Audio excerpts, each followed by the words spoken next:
My name is Jason Browse. I've been designing knives for about 6 or 7 years, but we started Browse Blades in 2010, so 5 years ago. Well, I came from a machinist background. I'm a third generation machinist. My grandfather was a machinist, my dad was a machinist, and I grew up in a machine shop, cleaning floors, sweeping floors, cleaning toilets, and pretty much started from the bottom. And eventually, as I was young, I started turning metal on the lathe and started cutting on a manual machine. So at a young age, I learned how to cut steel, cut metal really well.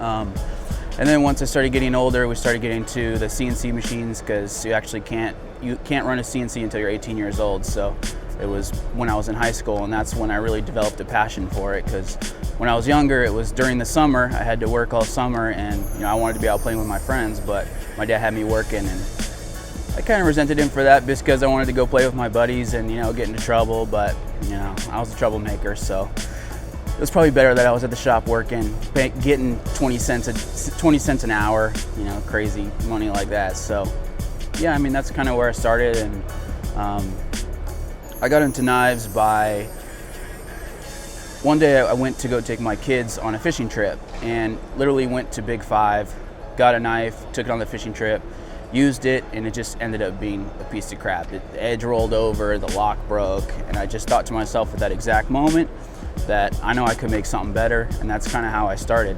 I mean, I wish I had this great story about being on the farm with my grandfather's knife, and it's not really like that. It's just, a while ago, I just wanted to try to make something cool and put it online, and actually everybody hated it when I first put it online, and that's kind of what gave me the drive to want to do better. So I took that hate and I turned it into fire, and just started. I knew that eventually I could make something that somebody would like, so I just kept going with it, and it's brought me to where I am today. Well, back in the machine shop when I worked for my dad, we did a lot of medical type devices for the CNC machining. So it was actually got really boring, to a point where all of it is proprietary information, and we actually can't even know what all this stuff is going to be at the end product. So we basically would just make these small pieces, then we would just send them off. It wasn't very fun, because you weren't seeing a final piece all assembled with all the pieces we were making. So at that time, it was getting pretty boring for me, just making these small little round parts and then just sending them off, and then getting the next job, and then doing the same thing, and then sending it off, doing the next job. So that's kind of what made me want to start steering into knives, because when you start designing knives, I mean, your possibilities are endless. So that's why it's such a big passion for me, because I can do something different every single time I go to the drawing board. The first knife that I built, I really liked it.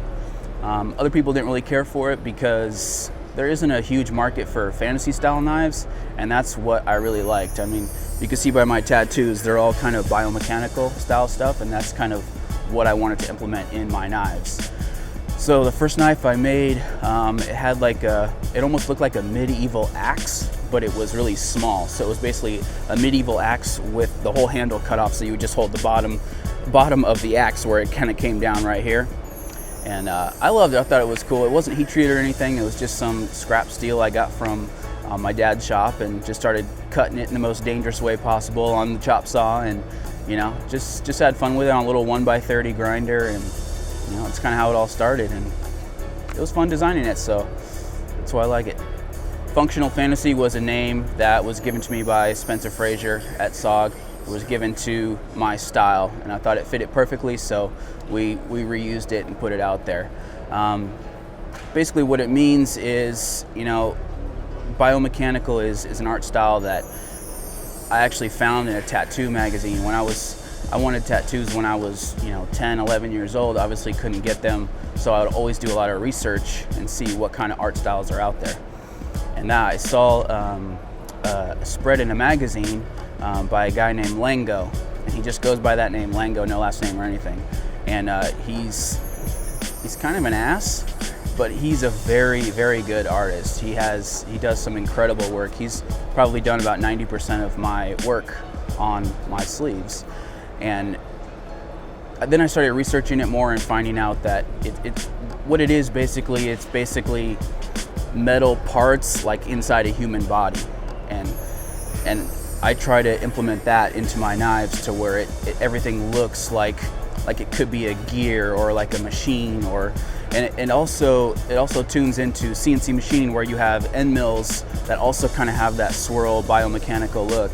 And I've always loved like a brand new end mill. It's sweet when it's right out of the package, and when you see it cutting material. I mean, so all that, the biomechanical, the machining, the knives, all kind of intertwined into one big thing for me.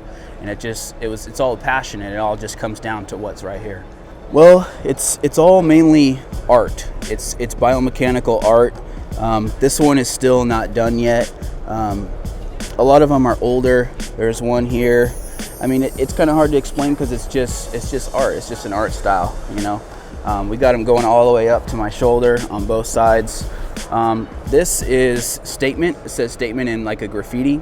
And back when I was in high school, I used to make music. I used to make beats, hip hop beats. And I've worked with some famous artists before. And it was just something I was passionate about, so I got that. I've always loved skulls. This here is a skeleton on a turntable. There's a boombox, and this guy is going like that with spray cans for graffiti, so that it kind of fits all in. So you got more spray cans here, and then we got more biomechanical. A lot of this stuff is still in the works, but it goes all the way up to my shoulder. I'm not going to take my shirt off. What I feel makes Browse Blades unique is the style, and I try to make all the curves fit. I try to make it almost like the curves of a woman, you know, sexy curves. And you know, I'm always trying to keep the knife basic shape, because it's been proven over time that that's what people want. People want, you know, a nice drop point. They want a comfortable handle, and there's only so many shapes that you can do to design a knife. So what we try to do is put in the extra details, you know, as far as the handle scale design, where on the Bionic, I actually sat down with a piece of paper and drew that design by hand. I actually did about 100 of them, and that was the design we ended up going with. So for me, what I think sets us apart are the details. You know, you could probably find a knife somewhere else that has a similar shape to what we have, but you won't find the details that we have. You know, like another example is jimping. Actually my wife came up with this idea of faded jimping, to where it literally fades into the knife and then fades out. And the reason is because when you use the flipper and you're pulling the flipper down, you're actually going into the jimping that's already faded away, so it's not grabbing on your finger. But then when you go to put your thumb on it, it's right in the middle where the deep jimping is. And it actually looks really cool.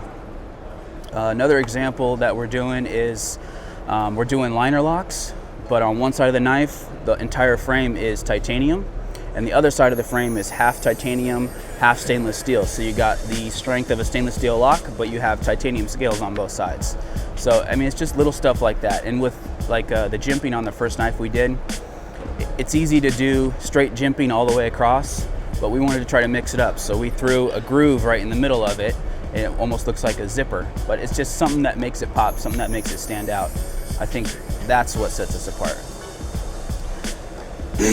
Yeah, I mean, the information that I've learned from my grandfather and my dad, the machining techniques is what's also helped me a lot, is where I'm able to just throw a knife on a manual mill and I just go to town. I mean, at one point I used to have like a big knife that had crazy saw teeth on it, and it would almost be done, and I would sit there and look at it and be like, I'm not really feeling this. So I would literally take it over the chop saw, cut the thing in half, and just make something different. I don't even know how many times I've done that, where really good design ideas actually come from accidents. Whereas if you mess something up and you have to cut it off, you know, now you can do a deep swedge right there. Or, you know, I think that's what helps in machining. Is another thing I've learned that's worked really well for me is our fixtures in machining. My dad has developed crazy fixtures that we implement into our machining, and I think that helps a lot too. It's tough coming into the industry. It's a really cutthroat industry because there's a lot of really good companies, a lot of really good designers. It's tough, but it's also inspiring, you know, because you can see these guys that are just creating new stuff all the time. and it makes you want to start making cool stuff too. So in a way it's difficult, but it's also inspiring to, you know, try to keep up with it, or try to keep above them, or try to match what they're doing, or maybe do it a little bit better. So in a way it's tough, but I also really like it. I like that there's a lot of competition here. Everybody's really friendly. Everybody's always willing to share knowledge. But you got some guys that don't want to see the new guys come up. They want to keep it old school, and they don't like the new generation. But the new generation is coming. I mean, yesterday I had an 8-year-old kid come over here and ask if he could shake my hand and get my autograph, and he bought a $230 knife. So, I mean, the new generation is coming. I mean, half of our customers are under 25 years old. So, well, to come up with a new design, I literally start with the basics: a blank sheet of paper and a pencil. That's all it is. I sit there, I know that a handle needs to be at least 4 inches, so I mark 4 inches here to here. And if it's a folder, I know it needs to be under 4 inches to fit inside the handle. That's literally how it starts. I just mark lines on where the end points need to be. And I sit there with a pencil and I just start drawing. I don't use any crazy protractors or, you know, anything to make it perfect. It's all just try this, try that. If it doesn't work, toss it, get another piece of paper, start again. I mean, that's where it all starts. You know, you just got to start jotting stuff down. I'm not even good at drawing, you know, but I'm able to draw things that I can just imagine in my head. I mean, I go to sleep at night and have a pad and a pencil by my bed, because in the middle of the night I'll be dreaming and come up with a really cool idea that I think of, and I have to jot it down, otherwise I won't remember it. So designing is tough because you're always trying to do something different, but you have to do what people like as well, you know, because if you go too far out the box, then people are going to think it's weird, and you know, that's what I think anyways. I think what I would say what influences my design style is definitely biomechanical, that art style. I actually really like architecture. They have some crazy designers in architecture, and I follow a bunch of different Instagram pages of those, and I'm always keeping an eye on, you know, just crazy design patterns. And to this point I've never actually seen a design pattern and used it in my knife. But it's also inspiring to see that stuff, you know. I mean, we do a lot of honeycomb stuff, so, you know, I don't know, I just think that honeycomb just looks cool, and if you can machine it to where it has multiple colors, where the top would be one color and then you machine it down to be another color, it just has that pop that makes it look good. So, I'm from Santa Barbara, California. Worked at my dad's shop forever as a young kid. When I wasn't working for my dad, I was in school, making trouble. I'm not much of a school person, so it was always somewhere that I really didn't want to be. And, you know, I kind of regret it now, not trying so hard in school, but, you know, I just knew it wasn't my thing. I knew I was going to go down a separate road than, you know, schooling. You know, I just feel like some people are built for it and some people aren't. You know, so that was actually a big driver to me trying to make sure that this was successful, because, you know, I don't have the business knowledge. I don't have, you know, all the stuff that people need to do this. So everything that we do is trial and error. Everything. When I was growing up, I really liked sports. Played baseball, played soccer, played football. My dad was actually my coach for baseball all the way up until I was in high school. So I was 7, 8 years old, all the way up until high school. So we would play the whole season, and then during the summer we played club ball. So it was almost year round.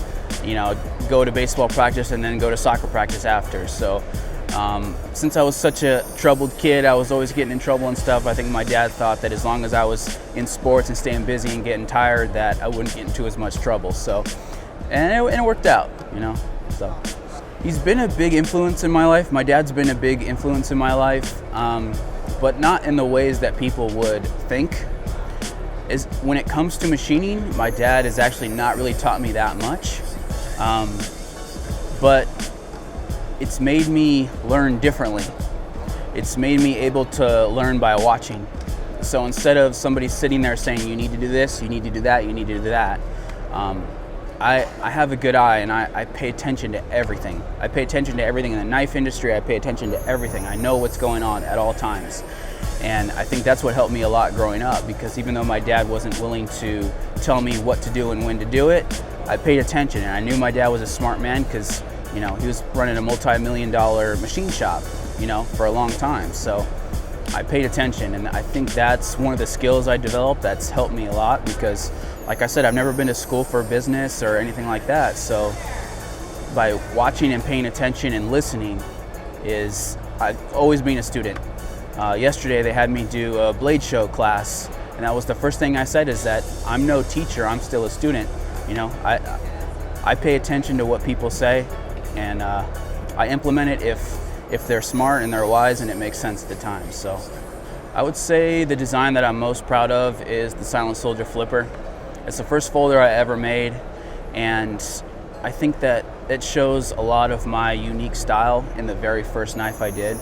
And it came out really well. And actually, what the funny story is when I made it, we had to design the flipper to where when you close it, the flipper is down really low. And the normal way to open a flipper is by pushing it down. And so when we finished the first prototype, we got it all together, I got the knife and pushed the flipper down, and it only opened up a little bit. So I was like, oh shit, I messed that up. But I put it in my pocket and I just kept playing with it and kept playing with it. And I found out that you don't want to push it down like that. If you push it straight in, it fires out like a rocket. So that ended up being an accident again that worked out in my favor. So the only downfall of that is that you have to teach everybody how to do that. When you invent something new and there's a different way of doing it, you can't just send them a knife and say, here you go. You know, you have to actually teach them and show them how to do it, which is why we have a YouTube channel and we make YouTube videos that, you know, help show people if there's something different. Most of our knives are normal flippers, you flip from the top. But that one in particular, we had to teach people. We actually, BladeHQ bought a bunch of those, and I found out that people weren't able to figure it out. So, and they weren't watching the YouTube video. So we actually sent you guys a bunch of little tiny papers to put in each box to say how to actually flip the knife, that you don't want to push it down, you want to push it straight in like a button. So not down like a light switch, but in like a button. And I think most people figured it out. We had a guy here Friday that he's had it for like 6 months, and he's called us and complained and said it didn't work and said it won't open right, and he sent it back once, and then I said, you know, it's perfect, and I just assumed that maybe he just wasn't doing it right. So he showed up on Friday and I showed him how to do it, and he was like, I feel like such an idiot. He was like falling on the ground, like so pissed at himself, and I'm like, yeah, it's all right, you know, it's just something you gotta learn. I mean, I wish I could have talked to him on the phone, I could have explained that, but what he was saying was that it would open and then stop. That's what he was saying. So, and then when I got the knife, I didn't see that it was opening and stopping. So, you know, that's kind of where the miscommunication came in, but that's why these shows are great. I want to see Browse Blades in 10 years, just cruising. You know, I want to keep innovating. I want to keep trying to do stuff that's different, stuff that stands out. We're not looking to be a crazy huge company. You know, I'm not looking for 100 employees. You know, I just want to keep designing. I mean, that's my true passion, is I just want to keep designing, keep trying to innovate, keep trying to do new stuff, and you know, just keep up with the industry. I mean, it's a great place to be, and there's a lot of good friends here that we have, and great customers, and I just want to cruise. I want to cruise up slightly. I don't want to jump straight up. I just want to cruise up slightly. So that's the best way I can put it. I met my wife through a friend.